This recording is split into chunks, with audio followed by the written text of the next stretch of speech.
अब गौँथली भन्ने चलचित्रले यो खालको व्यापार गरिरहँदाखेरि अहिले चलचित्रका मुख्य नायक अरुण छेत्री हाई छन्। अरुण छेत्रीले नाम चलेका ठुला स्टारहरूलाई कर्लप्पै पारिदिने भयो यसपटक। त्यो खालको क्रेज देखिएको छ उनको।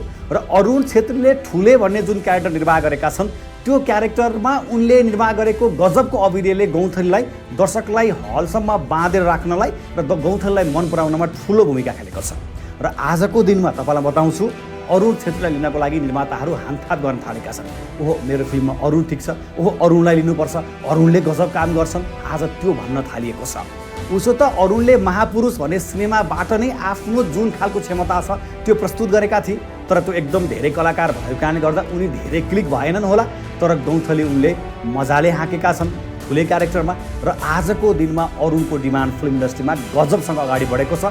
र धेरैले भनेका छन् अरुण एउटा स्टार हो, उनलाई त हामीले महापुरुषमै त्यो खालको एउटा स्टार भएको कलाकारको रूपमा हेरेका थियौँ। र आजको दिनमा अरुणलाई लिएर फरक फरक कथामा फिल्म बनाउनको लागि निर्माताहरू सोच्न थालेका छन्, लालै पुग्न थालेका छन्। यो अरुणको सफलता हो। र आजको दिन गौँथली चल्नुमा अरुणको पनि ठुलो हात छ।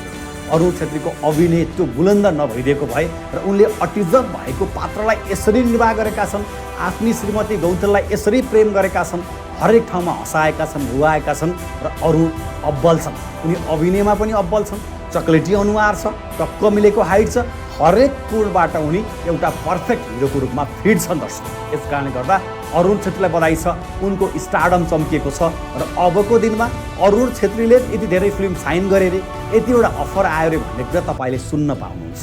म खुसी छु किनकि अरुण उदाउनु पर्ने थियो, अरुण चल्नु पर्ने थियो, उनी चलेका छन्। अरुणलाई धेरै धेरै बधाई छ।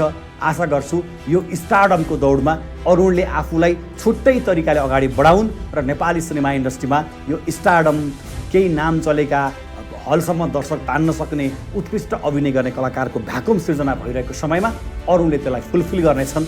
अरुण छेत्री र गौँथलीको टिमलाई धेरै धेरै शुभकामना।